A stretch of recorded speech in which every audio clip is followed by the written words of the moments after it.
Hey everyone, welcome to the stream. I am here with the amazing Abby Martin. For any of you who don't know who Abby Martin is, she is a prolific journalist and activist and documentary film producer. She's the host of The Empire Files, which you can watch here on YouTube or at theempirefiles.tv. She's the co-host of an amazing podcast called Media Roots Radio. And she's also the director and co-producer of Gaza Fights for Freedom, which is an incredibly important documentary film that you should absolutely check out if you haven't already. You can check it out at gazafightsforfreedom.com. And she's just a really awesome friend and comrade of mine. So thanks so much, Abby, for coming on the show. Thank you so much for inviting me, Mexie, for that great introduction. And it was so cool to collaborate on the film tour with you. Yeah. I'll never forget it. It was an incredible event. So super stoked. Yeah, super stoked as well. America's back, Abby. You must be thrilled. We're back, baby. We're back. We are back, dude. We're back. Yeah. Are you thrilled? So you must be thrilled. I'm super stoked. I mean, we're just at brunch all day, every day. Yeah, we're just not doing a goddamn thing now. So we did it, babe. We did it. We did. So I thought that we could start with maybe going through some of Biden's, super diverse, woke, imperialist cabinet picks. Who are these people? Basically, what can we expect from them, and what should we prepare ourselves to fight them on? Let's begin with Secretary of State Anthony Blinken, because he seems like a treat. Yeah, no, he is a treat. And he is probably the most important figure because he's replacing Mike Pompeo, the genocidal maniac, crazy religious zealot who literally thought like the rapture was around the corner. He was just such a crazy, scary figure. So Anthony Blinken coming in and replacing him, everyone's like, oh my God, like, we're back. America's back. But really, like, beyond the rhetoric, it's kind of hard to see major foreign policy differences. And you're right, like this is all kind of touted as the most diverse cabinet ever, right? And I feel like that was Joe Biden's intention, was trying to just pack this cabinet full of people of color, of women, because we all know in neoliberal America, in the US empire, that's a big thing that's kind of pushed down our throats, this kind of cynical exploitation and weaponization of identity politics to manipulate people and to think that it represents some sort of progressivism or progress in general. But really beyond that kind of superficiality, it's just the same old warmongering wrapped up in just a different window dressing. So it's really shameful. It's really shameful because of course it's a significant symbolic thing to have someone like Kamala Harris as the first Black vice president, just like it was very symbolic and monumental to have Obama win the presidency. But beyond that, it is just very, very upsetting to see these figures still pioneering the most disastrous, murderous human foreign policy. Excuse me. So Anthony Blinken, he's a white guy, so he's not diverse. But he is just a super weird guy who comes from this consulting firm called West Exec Advisors. This is the same firm that he co-founded with this woman named Michelle Flournoy, who was on Biden's shortlist to actually be in the same position. So everyone was really stoked that he picked Anthony Blinken because they were like, oh, well, at least he didn't pick this woman. But it's like, okay, you co-founded this advisory firm with this really, really this woman who has a lot of bloodlust. And so you guys are obviously good friends, right? And what West Exec Advisors is basically touted as like a firm that helps expedite weapon shipments and arms sales to the Pentagon. So helps the Pentagon like ship their products around the world, and they kind of act as an intermediary between different foreign states like in the Gulf or Israel or other human rights abusers. So Anthony Blinken, aside from being a part of this kind of shadowy investment firm or consulting firm, he also goes back to the Obama administration and even before that. He's been in the government for a long time. He was actually Biden's closest advisor in 2003 when Mm, Biden pioneered like the Democratic wing of support for the Iraq War. So yeah. Blinken was in his ear whispering to him support the Iraq War, and Biden, of course, is infamously having to retract that and apologize for that because of just how disastrous that policy turned out to be. So it is kind of worth mentioning that Blinken was his closest advisor during that time. Hmm. He also is on the record being a hardline, staunch advocate for the war in Libya, which also turned out to be a huge monumental disaster, still a failed state today, and also Hmm. is on record saying that we should have done more when it came to Syria, and is still actually advocating for the overthrow of Assad. So he thinks that we didn't go far enough, even though Syria is a complete disaster as well because of US policy, sanctions, the list goes on. So Anthony Hmm. Blinken is he's just your typical pro-war neoliberal who just masks his warmongering and humanitarian language. He cloaks Hmm. the same exact policies that Mike Pompeo was promoting, just in a more gentle tone. Hmm. And I think we'll see that when it comes to a lot of these cabinet picks. It's really, really disturbing. And we can go into the policies later because Anthony Blinken has a lot to say, and he's done a lot already when it comes to Hmm. these key foreign policy positions that really kind of paint a picture of where Biden's headed. Hmm. Yeah, it's pretty horrifying. I mean, I almost feel like the neoliberal warmongers are more dangerous and effective than the neocons because at least everyone hates the neocons, right? Right. But for someone like this, it's like, okay, this seems pretty insidious. Yeah, Um, very much. yeah. So let's talk about the first woman director of national intelligence. How exciting! Avril Haines. Yeah. What can we expect from her? Yes, queen. She is super, super nice. That's what everyone in DC is talking about, how sweet and nice this woman is. Very, very, just a big old sweetheart, right? Like, Hmm. even the director of Human Rights Watch is on record being like, she is probably the nicest person you have ever met in your life. And it's like, okay, well, Wow. that makes me feel so much better about her running the DNI. This is a coalition of 17 intelligence agencies. The DNA, you could actually go back to like the fallout of Russiagate, and the DNI came out with this report, this blistering critique pretty much of Russia Today. It included my show, Breaking the Set, as Hmm. part of this huge disinformation operation on behalf of Russia to basically foment radical discontent in the country that gave us Trump.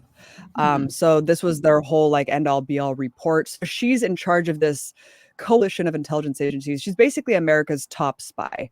But I'm not sure how much drone victims will care about how nice this woman is, Hmm. because when it comes to actually her record, it's pretty simple. I mean, she was instrumental in crafting the legal framework, quote unquote, legal framework for the War on Terror's killer drone program Hmm. that she oversaw under Obama. She was so instrumental in it, in fact, that she says that she was summoned in the middle of the night sometimes to sign off on these machine murders on behalf of Obama.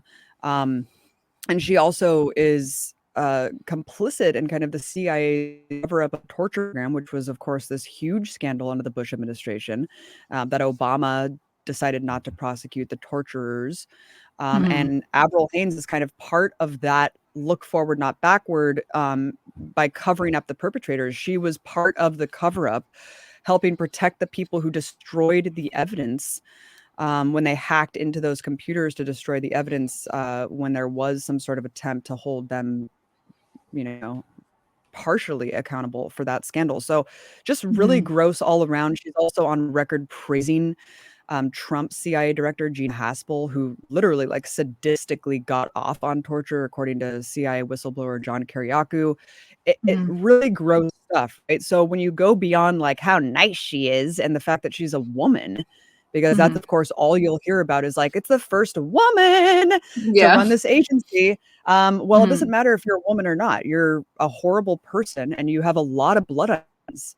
There's a Hmm. lot of Hmm. people who died around the Yeah. world that are collateral damage from these policies. Oh, and of course, we can't forget she also comes from this shadowy, weird group, kind of like a West Exec Advisors, except worse. It's called Palantir. It's this data mining corporation that was born and bred by the CIA, who that is complicit in like a grave human rights violations, including like ICE roundups and all of these other things. And Palantir is also an investor in the think tank CNAS, Center for New American Security, that she sits on the board Mhm. of. So again, like revolving door conflict of interest, where she's on the board of this think tank that is also, Mhm. you'll see this think tank floating around in a lot of Biden's foreign policy picks. And it's not only funded by weapons contractors, it's also funded by this other company that she's also invested in. So it's like, Good God. yeah, I know. I like how is this like it's just right out in the open and it's still just like, yeah, It is. that's just how it is. That's just how it is. So that's absolutely incredible. And yeah, it's really disappointing because everyone focuses on, like, oh, well, the glass ceiling has been broken, but Mhm. you only get to be a woman in that kind of a position if you are a patriarch.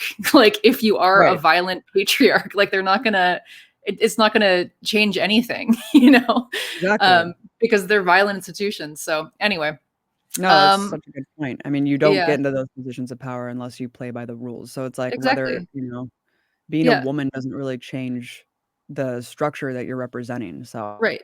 Yeah. So I guess along those lines, we also have the first Black Secretary of Defense, Lloyd Austin. So tell us about him. yeah, I mean, this is perfectly emblematic of what you were just saying, because this is someone who was born and bred out of the exact same institution that, he's now heading. He was a four-star general. He oversaw the expansion of the Iraq War, the troop surge in Afghanistan. Um, Pretty much every war he's been there. In Yemen, of course, Syria. So under the Obama administration, I think he was the head of Central Command. And interestingly enough, when Trump hired Mattis to run the same position, it was like this huge scandal. It was like, oh my God, this is supposed to be a civilian running this position, and now you're just appointing a general. Like, how gross, and how militaristic, and what a conflict of interest. And it's like, well, what happened to that? Biden just literally did the thing. So it just became normalized under Trump, and now Biden did the exact Yeah. same thing. And I think it just shows you like it just shows you how much, not only of a revolving door, and I'll get into like how egregious this really is, because he was a board member of Raytheon, one of the top weapons contractors that Biden is actually using to negotiate all of his arms deals already. Mm, But beyond that, it just shows you like how insular this network and this kind of bipartisan foreign policy consensus really is in Washington, that these people just circulate around these very, insular institutions, and they're just being revamped from the Obama administration. It's just like they just mhm. get plucked out of the Obama administration and they're just back. And it just it's just really strange. It's like there's no new blood. It's just the same exact key figures, and we really have to take Biden at his word when he says nothing will fundamentally change, Yeah. because it doesn't even mean, oh, let's go back to the Obama administration. It means like literally nothing that Trump did will Mhm. fundamentally change, and Right. we're just re-inheriting this expansion of empire that Trump oversaw, which is Mhm. really, really gross. And Austin, not only is he this four-star general, not only did he leave the army and go immediately to Raytheon for the last 4 years, he's back. So he just immediately exits the revolving door of one of the largest defense contractors and goes right back into overseeing war making as a Mhm. Secretary of Defense. He's also slated to make $1.7 million dollars, that he claims like it will have no impact whatsoever on his policy making, right? Like who really believes that? Like, you are an empty suit. You're going to be taking $2 million dollars from Raytheon. Of course it's going to influence everything that you do. Like, Mhm. it's not even funny. And he claims like, Yeah. oh, I'll recuse myself from all decisions, including Raytheon, for my entire tenure. It's like, of course you won't. Raytheon is involved in everything that's going on.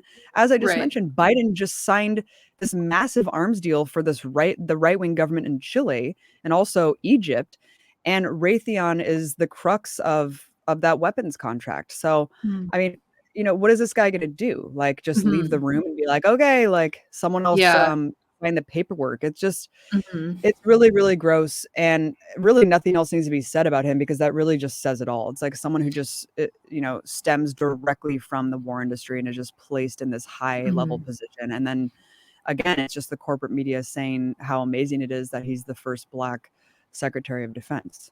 Mhm. Yeah, how is any of that even legal? Like Yeah, how is right. any of that legal at all? And yeah, it's just really devastating because I just feel like Trump has done so much that the Democrats are, yeah, like they're almost, not to say like they're happy about it, but like they're not going to walk that back. Like they're just going to use that strategically for their own imperialist goals, right? So maybe we can get into some of the policy now and what's going on in terms of foreign policy with Biden's administration. So I thought we could maybe look at a few places of interest to U.S. empire and talk about what they've been doing or not doing. So maybe we could start with Iran and talk about the sanctions that they've been facing during this global pandemic and how Biden is handling this, re-entering the nuclear deal.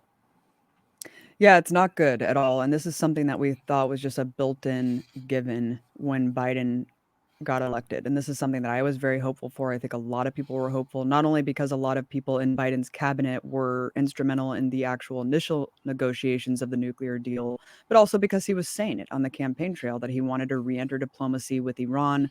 Trump's maneuvering this hostile warmongering against Iran, threats of annihilation, immediately upending the nuclear deal, slapping 800 plus sanctions on Iran during his term, the constant war games in the Persian Gulf. And then, of course, in the latter half of his term, the political assassinations. I mean, assassinating the top general Soleimani and also Fakhrizadeh, the top nuclear scientist in Iran, was all Mm-hmm. designed to try to subvert Biden, right? Not all of it, but I mean, in part, like really to try to destroy any sort of semblance of diplomacy whatsoever.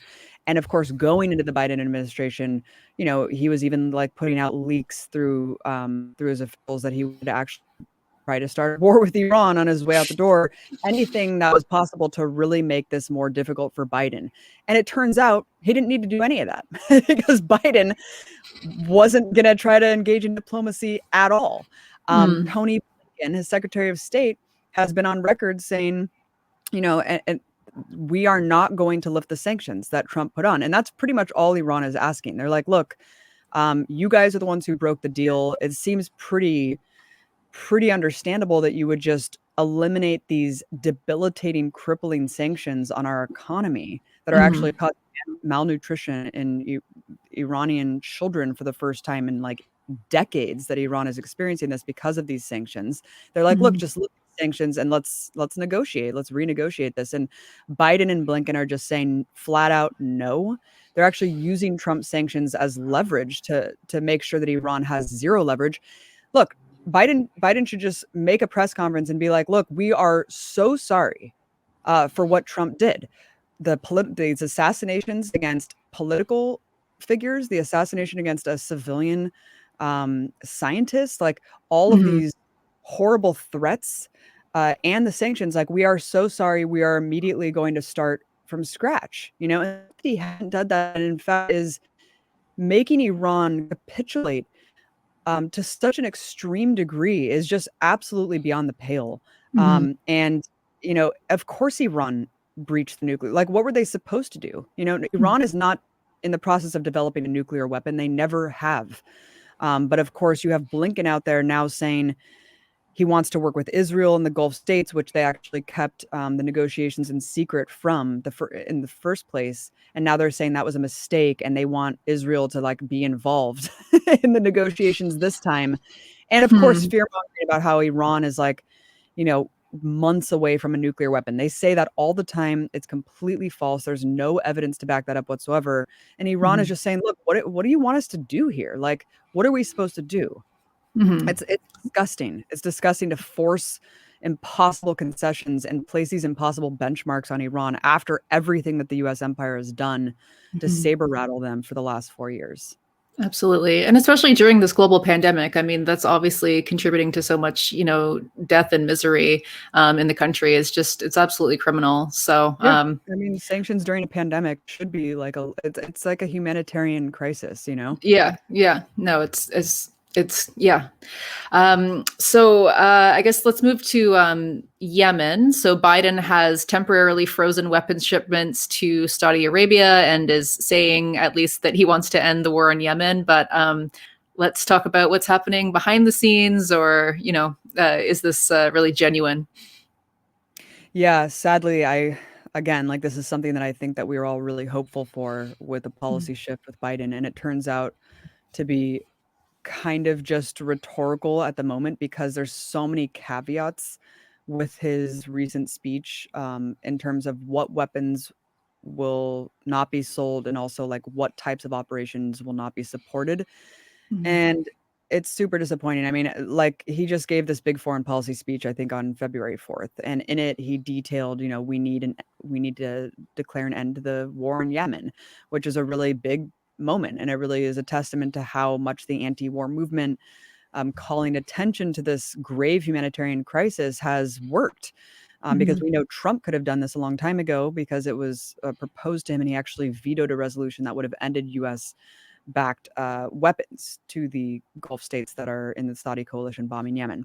Mhm. So when Biden made this speech, he used some words that really kind of, made me take a second look and actually dig through a little deeper. And one of them was, quote unquote, an end to offensive operations. Now, if you look at how Biden and Obama, under their administration, how they got into the Yemen war in the first place, it was all painted as a defensive war on behalf of Mhm. Saudi Arabia. So I don't think anywhere in there they were ever saying like this is an offensive operation. Mhm. Mhm. So Yeah. when Saudi paints it as defensive because they claim the Houthis are threatening their border, I mean, Mhm. I don't understand how you're going to determine what's offensive and what's defensive. Mhm. And also, the US has been training Saudi forces. They were supplying the tactical and logistical operations for targeting of the rebels on the ground. And is that going to change? Because that could also be painted under the Pentagon's language as defensive operations for Saudi. Right. And they Mhm. even said that they are still going to be providing counterterrorism measures and defensive operations from Riyadh and other border places. So it's like, what does this actually mean? And then Mhm. the real clincher is when he talks about what arms sales are ending, quote, relevant arms sales. Well, hold on. I thought you were ending all arms sales to the Gulf states that are bombing Yemen. Like, Yeah. what is the relevant versus not relevant arms sales? And then you kind of realize that it goes back to the whole offensive thing. It's like, okay, relevant Mhm. arms sales that will be used for an offensive operation. How are you going to Right. determine that? How are you going to trace the missiles that, in fact, he's still going to sell Mhm. and make sure that those are not used offensively? So Mhm. very, very upsetting. And also, Tony Blinken is talking about sanctioning the Houthis, even though they lifted the terrorist designation that Pompeo put on them. Sanctioning the Houthis that control 80% of Yemeni territory is going to be pretty hard to get humanitarian Mhm. assistance in that people so desperately need. Mhm. And and then here's like the real like icing on the cake is that there's the U.S. empire is still going to be bombing Yemen. Like Right. the U.S. is still going to be bombing Yemen to fight Al Qaeda in the Arabian Peninsula, and that's not going to stop. So it's a mess. But I think that the silver lining here is like the fact that Biden felt the need to make this declaration and announce this policy shift, even though there are glaring holes, shows that there is space anti-war movement to continue to push this administration because Mhm. it's a huge issue. We know how desperate the situation is, and we need to keep building those coalitions to pressure the Biden administration because this is not good enough. No, absolutely. Yeah, it's going to take a lot because even, I mean, if you just think about, America's GDP and everything and just how much arms sales contribute to that, right? It's like it's hard to think of them. They're going to find some way, you know what I mean, to still Totally. sell the arms, right? So it makes perfect sense that they're putting these little caveats like, oh, only relevant or only offensive, because there's so much money tied up in this. So okay, Exactly. let's talk about Venezuela because No. Biden and co. They are still recognizing Juan Guaido and saying that Maduro is illegitimate. So, how are they positioning themselves with respect to Venezuela? This was one of the countries that I think we all feared wouldn't be that different under Biden, especially since you saw the Democrats like lining up to basically cheer on Trump's multiple coup attempts and this bipartisan acceptance of Juan Guaido. Even he like came to Congress and got a standing ovation from all of these Democrats like Nancy Pelosi and all these other people. And it was a quite disgusting spectacle to see this unelected like US puppet um, who had been just plucked from obscurity and declared the president of Venezuela and then like brought and ushered on a red carpet in the US halls of Congress, like really, really out there stuff. So Mhm. Biden has made clear, even before he won, that he still recognized Juan Guaido as a legitimate president of Venezuela. But now what's funny about it is that Juan Guaido has no political position in Venezuela. He is no longer part of the National Assembly. And so Mm. you even have 27 states that comprise the EU said they cannot in good conscience like legally recognize Guaido because he has no Right. political legitimacy there at all. But you still have the US, including Biden and Blinken, being like, no, no, no, he's still president. Like That's he's so good. funny. He's good. And then just like what is going on here?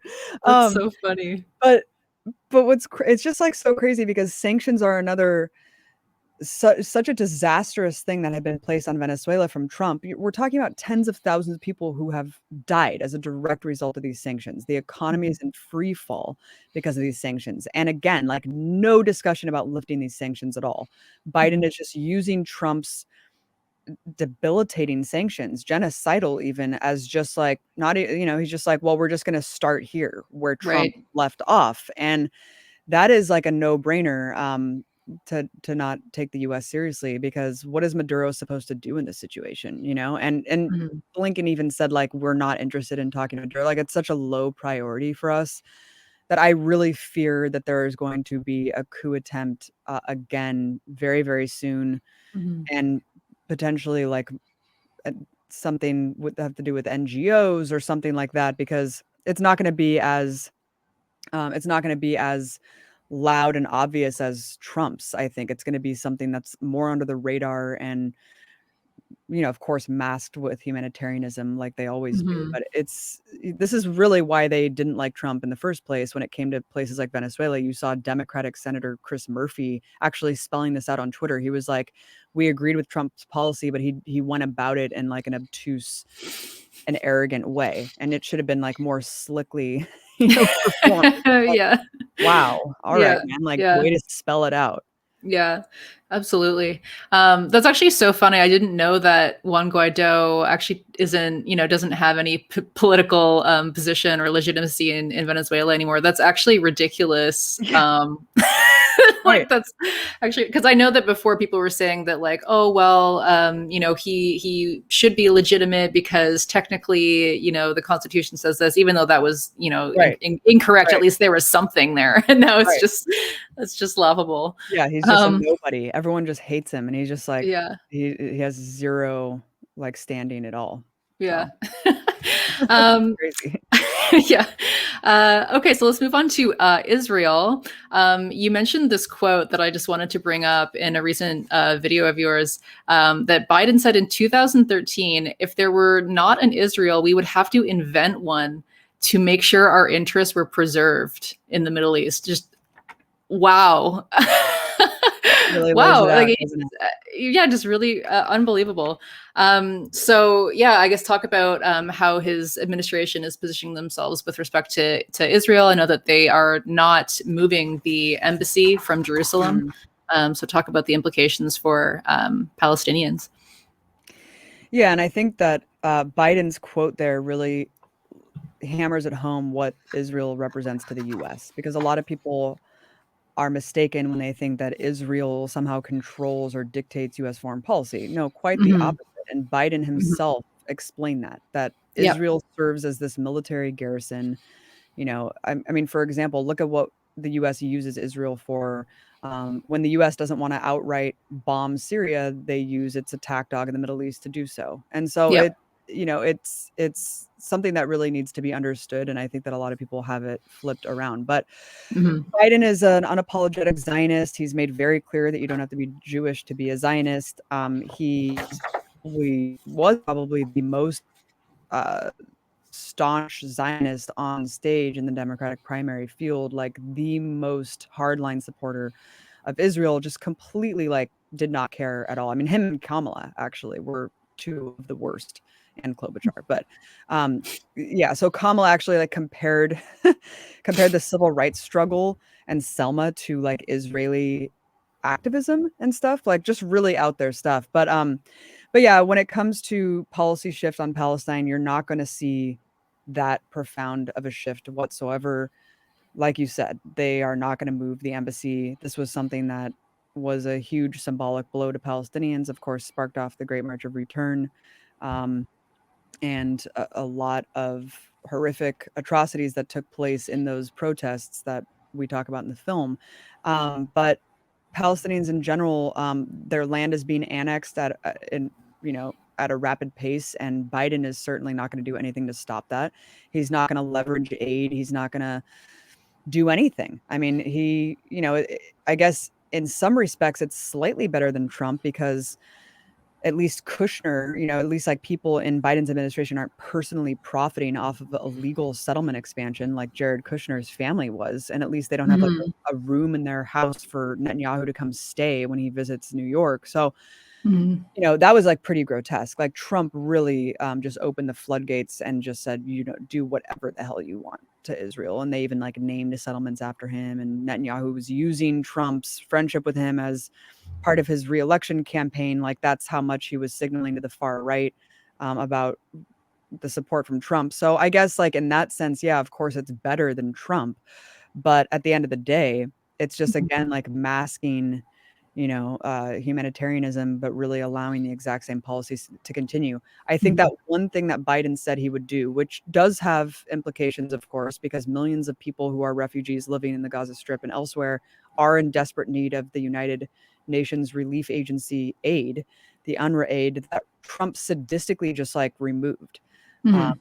he just said I had a blanket removal of this aid that really left millions of people without medicine and urgent assistance. And so Biden has said that he will reinstall that aid. But like, I mean, this is a band-aid and Mhm. obviously a much deeper systemic problem that Biden is certainly not going to do anything at all to address. And the Yep. annexation of the bank will continue unabated. Mhm.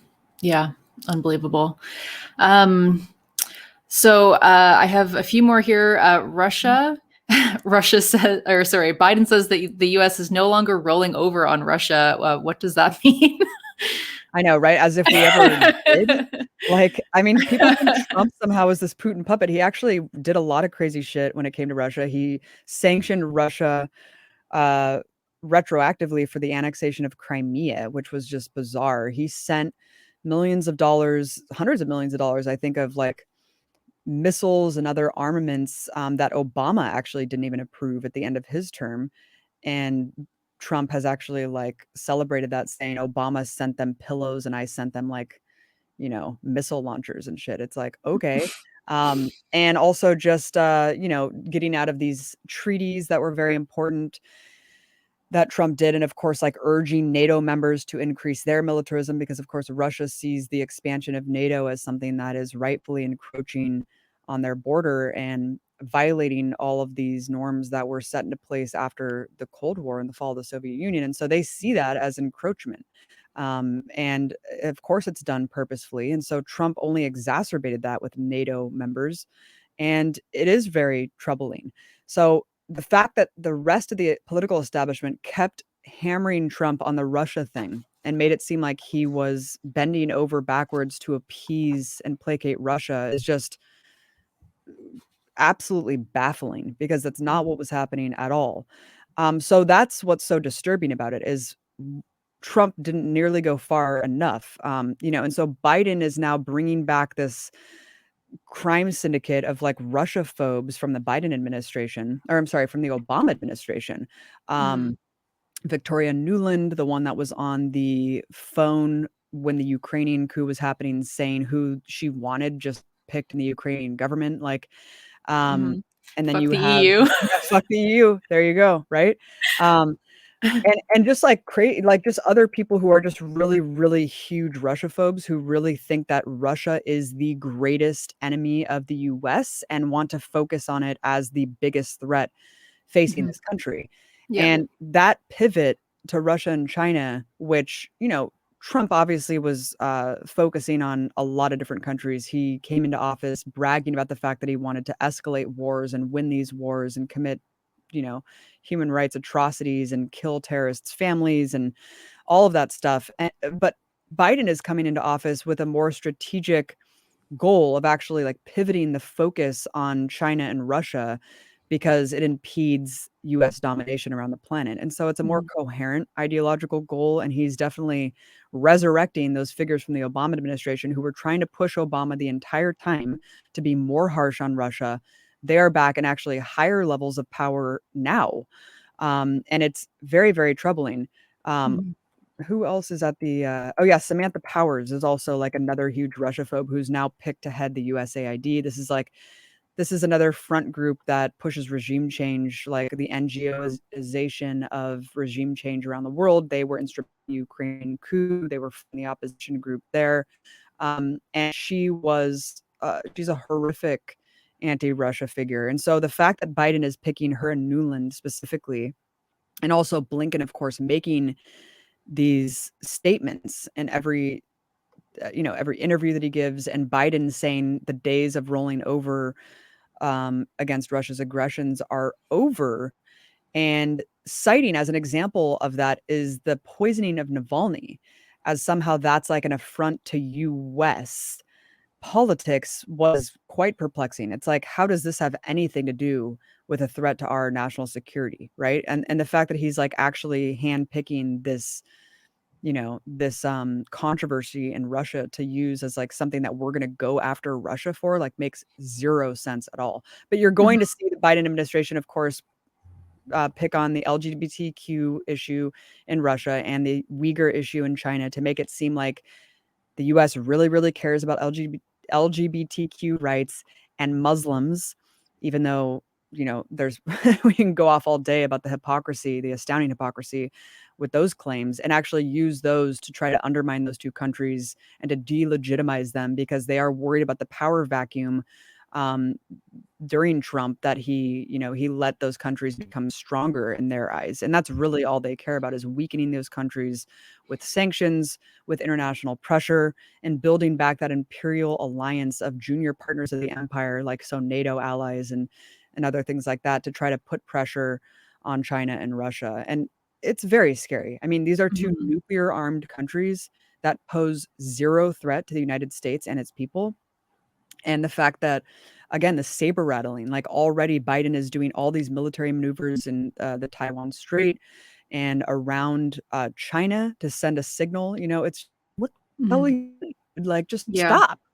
Just stop. Yeah. Like, there's no other perspective that we should have China to other cooperation and peace, Mm-hmm. especially during a global pandemic. We need to be cooperating with these countries and figuring out how can we deal with the situation together. Mm-hmm. It's sick. These people are Yeah. sick. Yeah, and I mean, they're just such what's the word? Convenient scapegoats, right? Like, it's just so Yeah. convenient to be able to say that, everything is China's fault. The coronavirus is China's fault. Everything's Russia's fault. Biden is still saying that they hacked our election or whatever, right? So it's just very convenient. They need to keep up these like boogeymen, not Yeah. only for their own imperialist interests, but even for their own like domestic policies, so they can just blame everything on them. You're totally right. Yeah, like blame like BLM and Yeah, everything that yeah, happens here. It's just like what yeah, Russian bots are trying to yes, sow discord online. It's like, I don't know, could it be that your country's a failed fucking state and that yeah, people are actually like really upset, and that 8 million more people have plunged into poverty because of your disastrous handling of COVID? Does that have anything to do with it? Or is yeah, it Putin? It's like, yeah, and it's also like putting so much power in Putin. It only emboldens him. The only mhm, reason Putin is still in power is because of like anti-Americanism and mhm, nationalism, and that sentiment just grows stronger every time the US cartoonishly depicts Putin as like the It's a villain of the mastermind. world. Yeah. Yeah, Yeah. absolutely. Absolutely. So Frank Fletcher says US foreign policy is always terrible no matter who is in. Yes, thank you, Frank. Well Agree. said, Frank. Yeah. Well said. Well said, Frank. Okay, so moving to Afghanistan. Mhm. So, you know, Trump and Obama both said that they wanted to withdraw from Afghanistan and then ended up doing the opposite. So, what's going on with Biden? What is this administration going to be doing with regards to Afghanistan? Well, This Trump ridiculous war that we've been in for way too yeah, long. right, I know, It's it's not even like a war. this is yeah, it's just like they wanna just, like, make Afghanistan like a neo-colony so they could set up mining Mhm. operations finally because there's, like, trillions of dollars in mineral wealth in the ground, and also, you know, the crux of all these global competitors to get the pipeline going, and then, of course, the opium, which they wanna control via CIA drug trade and money laundering, off Right. the books. So there's so many aspects of why the US is still there. Like, it's just, like, Mhm. so obvious. It's like, why didn't the US pull out so long ago when it was obvious that they couldn't actually win tactically? And there's your answer. There's so many resources that it's like the US has invested for so long, they can't pull out until they actually, get access to that stuff. And it's, you know, longest war in US history, longer than Vietnam. It's just, like, so normalized in people's minds now that we're just like, "Well, it's our forever war." It's, like, just kind of, like, in the background, you know, and that just shows you how disturbing this whole war on terror paradigm is that drone strikes and the war in Afghanistan, it's just, like, peripherally, like, always happening, and no one seems to really care anymore. It's only, like, Mhm. you know, and people gave Trump credit for everything, saying he didn't start new wars, he wanted to in fact, people actually think that he pulled the US out of Afghanistan when that is not the case at all. And, like, they're like, Yeah. "Oh, Trump oversaw this peace deal with the Taliban." It's like, "No, that all of this is fake," you know, like, all of this is Mhm. fake. The deal with the Taliban that the US should have no role in at all, Mhm. again, set these impossible benchmarks on the Taliban. Like, for example, one of the declarations for the Taliban to adhere to this peace deal was like, no one in Afghanistan can threaten the US. And it's like, how is the Taliban going to make sure that that happens? There's like so many resistance groups in Afghanistan. So if someone turns out to threaten or plot something against the US, then the deal is just like scrapped. And in fact, the deal was scrapped just days after the last iteration was signed because the US just started bombing Afghanistan again. So Mhm. Trump did not oversee anything substantial there. All he did was withdraw a couple thousand troops that he himself doubled the amount of troops when he got into office. He doubled the amount of troops in Afghanistan and increased private contractors like through the roof. And so when Mhm. he left in his last month, he withdrew the troop level to now 2,500 that remain. But what just came out, Mexie, a couple weeks ago that was absolutely shocking to me was that 18,000 private contractors are now in Afghanistan. This is I mean, this is like 4 times the number that had been there, under the highest level of contractors under Obama. I think the level was like 5,000, and that was considered a big deal. And so Trump kind of quietly privatized the war while claiming Mhm. publicly that he was withdrawing the troops. And this is the Eric Prince model. This is what his good Yeah, I friend was Eric gonna Prince say. was saying he wanted to do, you know? And Yeah. so it's really, really creepy to think that that flew under the radar. No one was talking about that. What are these people doing? I mean, there's so much less accountability for private contractors, private mercenaries, really. Yes. And Biden came into office basically promising to continue the war indefinitely. Yeah, Mhm. he said he wants to end these forever wars, but when he was pointedly asked, like, what will you do about ending the Afghanistan war? He said, well, that means leaving a couple thousand personnel there. And so he was basically saying, we're going to leave a couple thousand troops, which is exactly what Trump did. Mhm. And the reason that's so problematic is because you could easily just increase the amount of troops. If you have troops there, you just easily fluctuate that number and Mhm. expand that number. That's why it was so important to remove the troops, right? And of Mhm. course, it goes beyond troops. It's CIA personnel, it's drone Yes. wars, bombing campaigns. So Afghanistan looks to be we're in it for the long haul. And I don't know Mhm. what that means, but it's just so sad that it's just like Mhm. we're just so conditioned to think that this is just something that should be going on forever, and no Yeah. one really cares about it, and it's a disgrace because people are dying Mhm. every day. Yeah, it's an absolute disgrace. Like, I don't even know how anyone can justify being there. I mean, even at the beginning, but now, like 20 years later, and yeah, they're posing no threat, and it's just ridiculous. It's incredibly sick. So, and to think like, oh, just make sure that nobody threatens the U.S. Like, why? Like, I'm sure everyone, you should fully understand why everyone there would want to threaten the U.S. Right, after this right, 20 years of like, right. like, good God. Um, yeah. Anyway, so I don't know if you want to say anything about China. I don't know if there's been any developments or anything with respect to Biden's admin in China.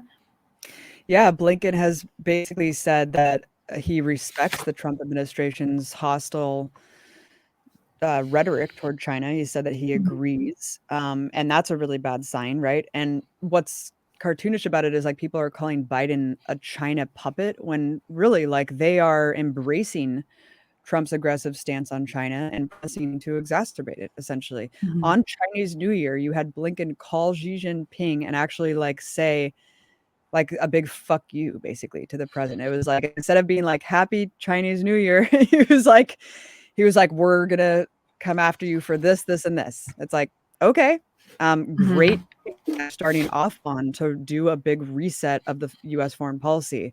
Mhm. Um, and yeah, I mean, beyond that, they've just made several declarations about wanting to uh, have a hostile footing toward China in terms of like their human rights abuses and stuff like that. And also, like I Mhm. said, the military maneuvering right out of the gates, constant war games that China has legitimately recognized, rightfully so, as like, warmongering and putting Mhm. us on a really bad path toward war.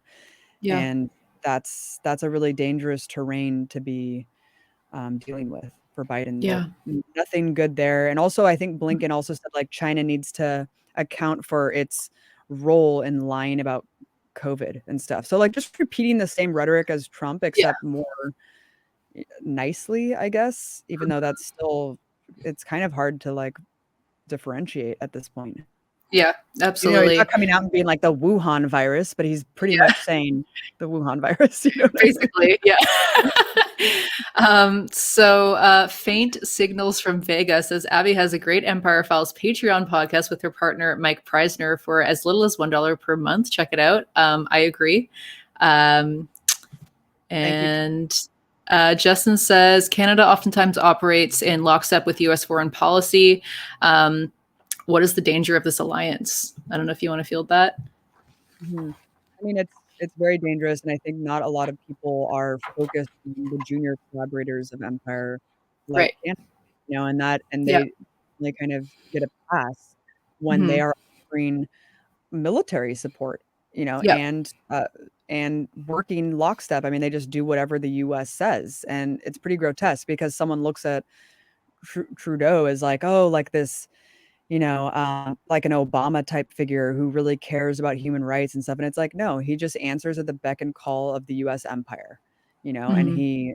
he just succumbs to the boot of US imperialism time and again. And he is Hmm. completely complicit.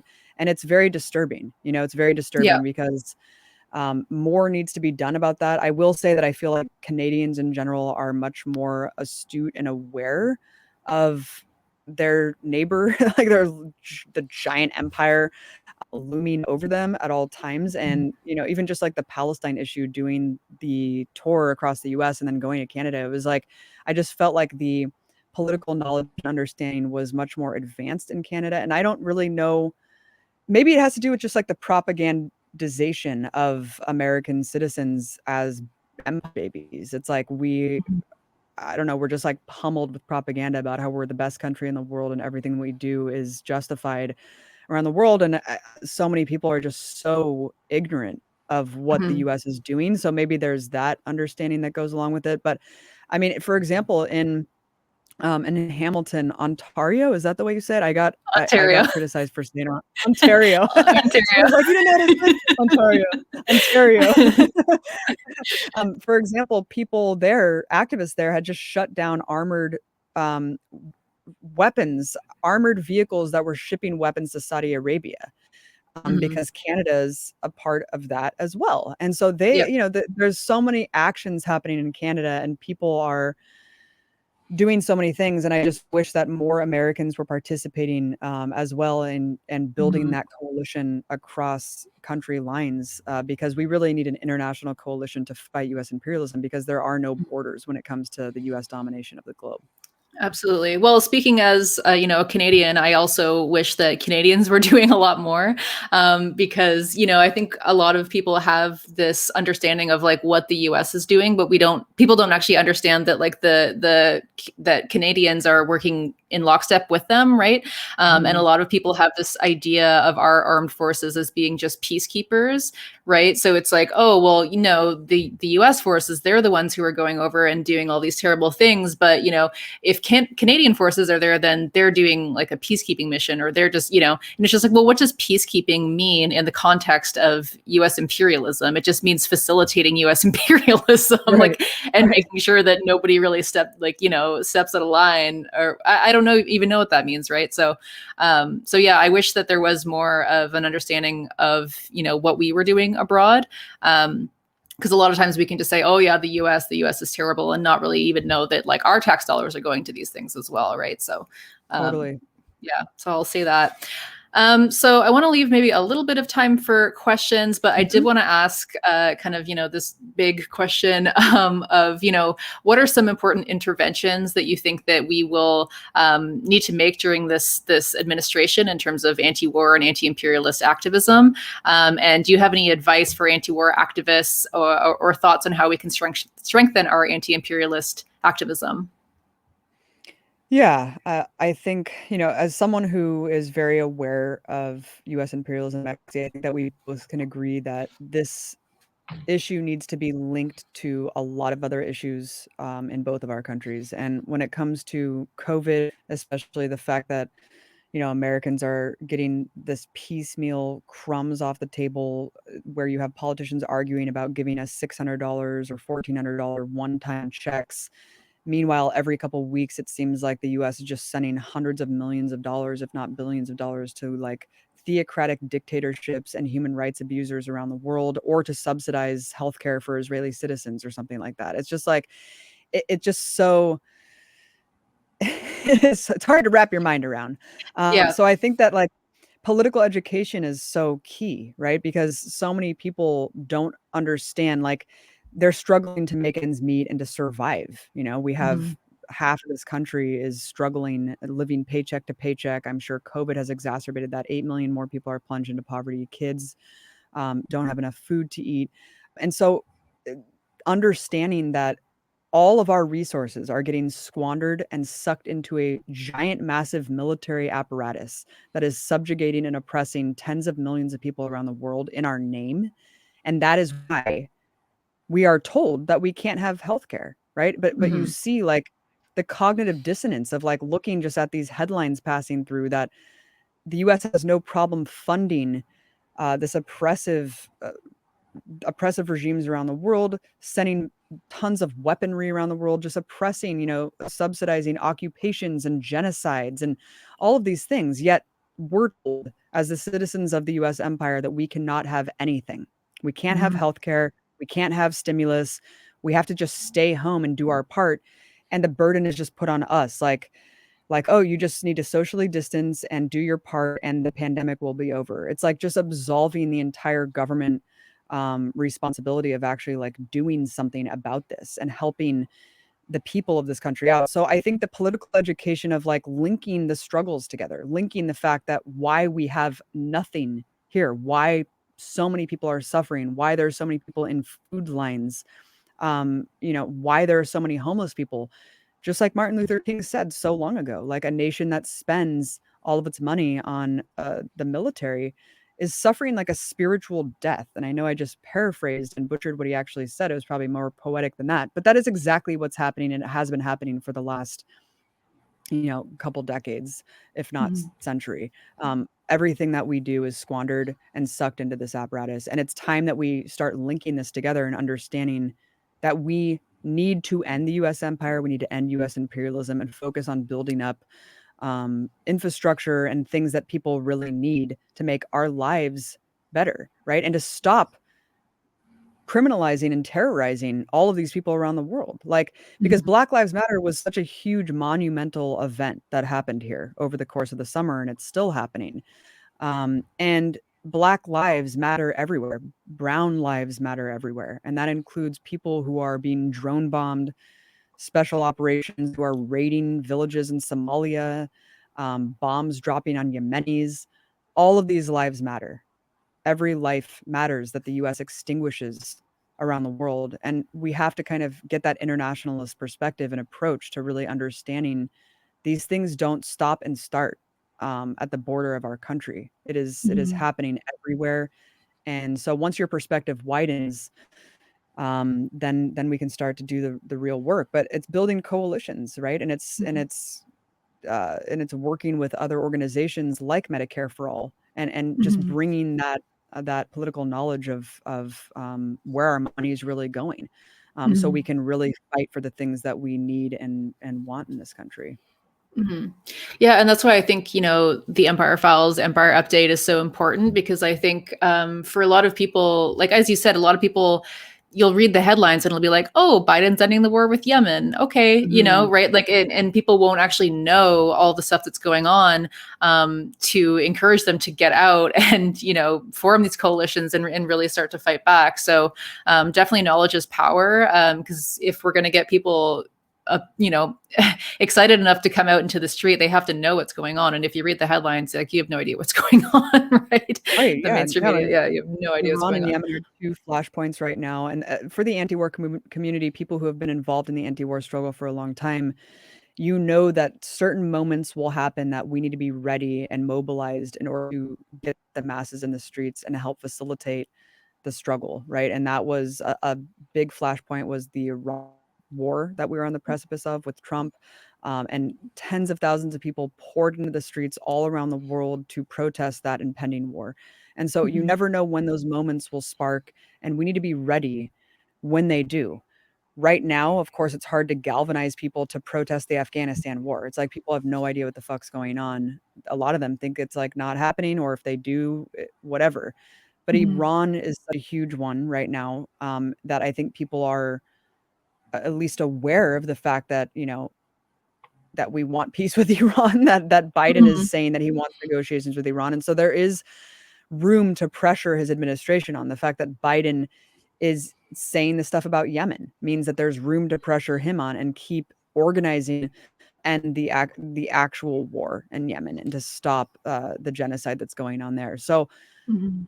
different avenues, of course, every conflict is important. Of course, everywhere that the U.S. is oppressing is important, but certain things that are in the news, I think we can really capture the attention and start to steer people into organizing and participating in what needs to be done, which is Mhm. strikes, putting your bodies on the line, and direct action to stop these things and shut down business as usual, because that's the only way these people will listen. Mhm. Yeah, absolutely. Thank you to Sadhu Syrup, who says, love you both. Thank you. So I'm conscious of your time. Do you need to go at this point No, or? I can do some Q&A if you Okay. want. Yeah. Okay, so let's do a little bit of Q&A. Faint Signals from Vega says, or wants to know about how the lawsuit against Georgia University is going, and about the ICC in Israel. Yeah, so the ICC, it was a big step, of course, that they said that Israel can be prosecuted. The thing is, I don't think that they will be as long as the US is protecting them. And this is something that you've seen time and again, like at the UN Human Rights Council and the UNGA and stuff of trying to hold Israel to account or even simply condemn Israel. And the US will veto every single resolution, and the US will just continue to say that they will protect Israel at all costs.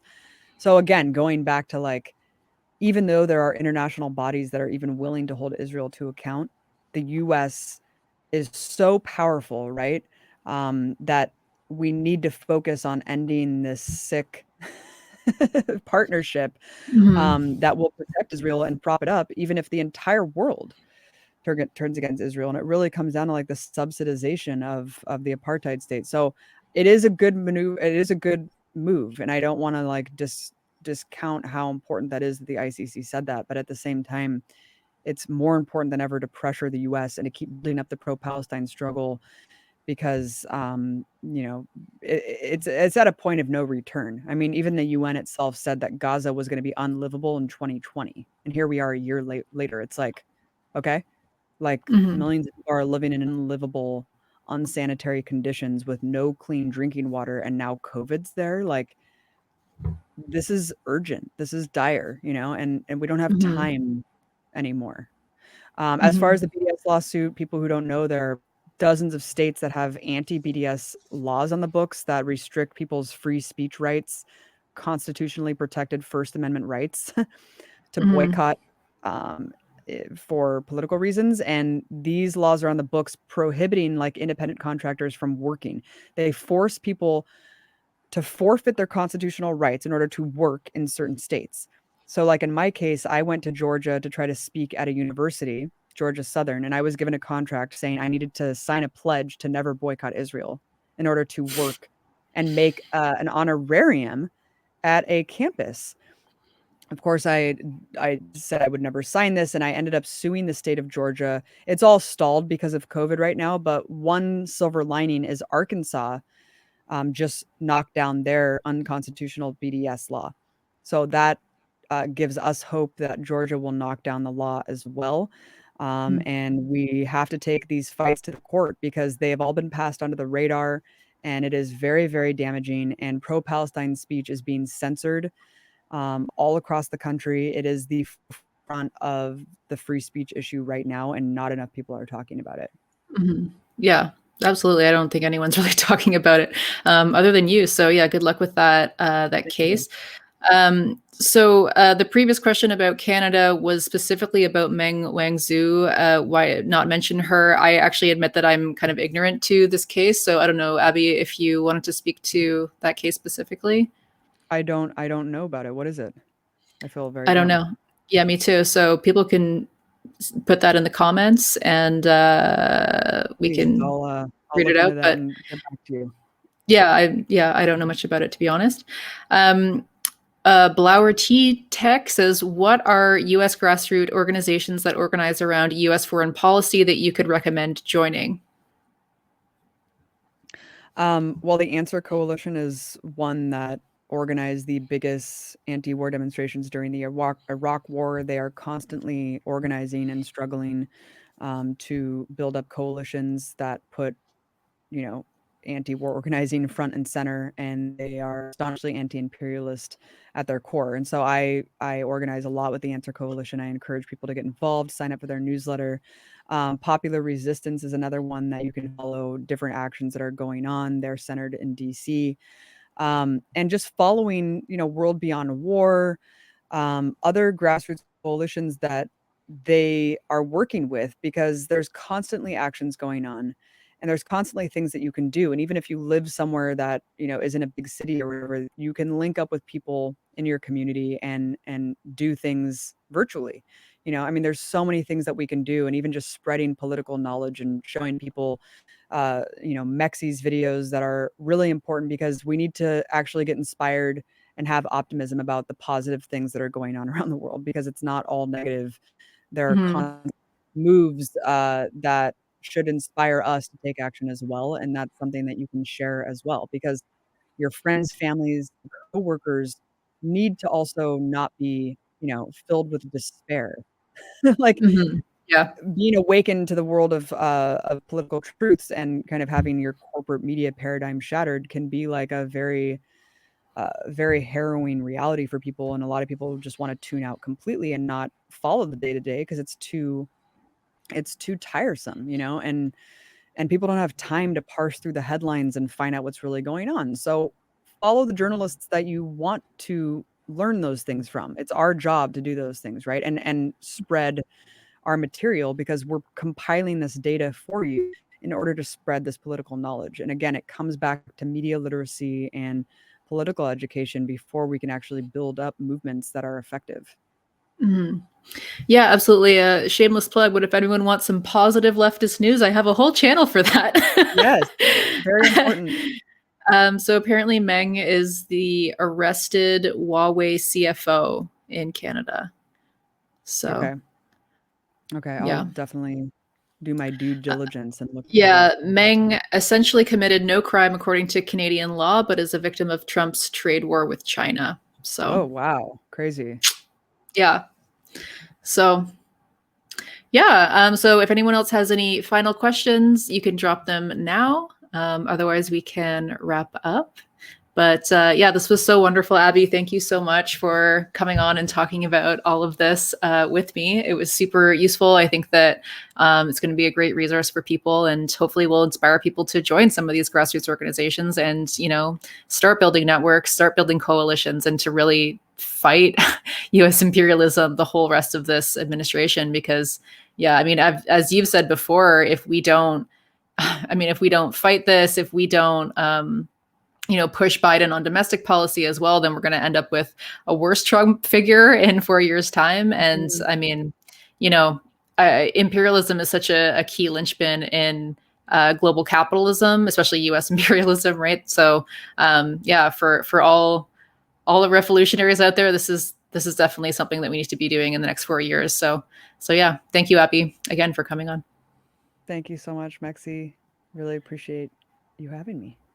Yeah, And just to leave you with this note, like, it is very fun and invigorating to link up with like minds. You know, you don't have to feel like yeah, you're isolated online and detached from the world. It's the most energizing thing ever to actually meet up with, like, all of my good friends are people who I've met through activism and through the movement in general. And it's something that's just super gratifying, you know, and yeah, it's a beautiful thing actually to meet and work with the people who are passionate about making the world a better place, passionate about the issues that we're talking about now, and who can really have that anti-imperialist lens and perspective, and who get it, you know. And hmm, I just encourage everyone to get out of their comfort zone, because we can't afford to wait, really. And like you just said, I mean, you perfectly just outlined how if Biden does nothing, and he even like brags that he will do nothing, yeah, and if he indeed does nothing, the right will continue to get emboldened.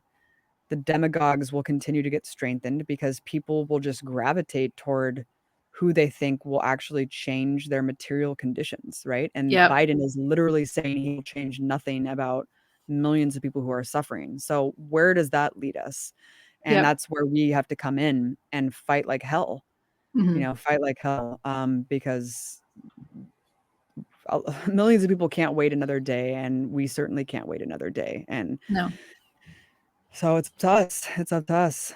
We got to yeah. build the movement, Mexi. Let's Yeah, and do we it. can do it. We can do this. We got to do this. All right. Well, thanks, everyone. This was a great stream. Thank you for your questions. And I will link all of where you can find Abby and her work in the description box below. And we will see you next time. Bye, everybody. Bye. Till next time.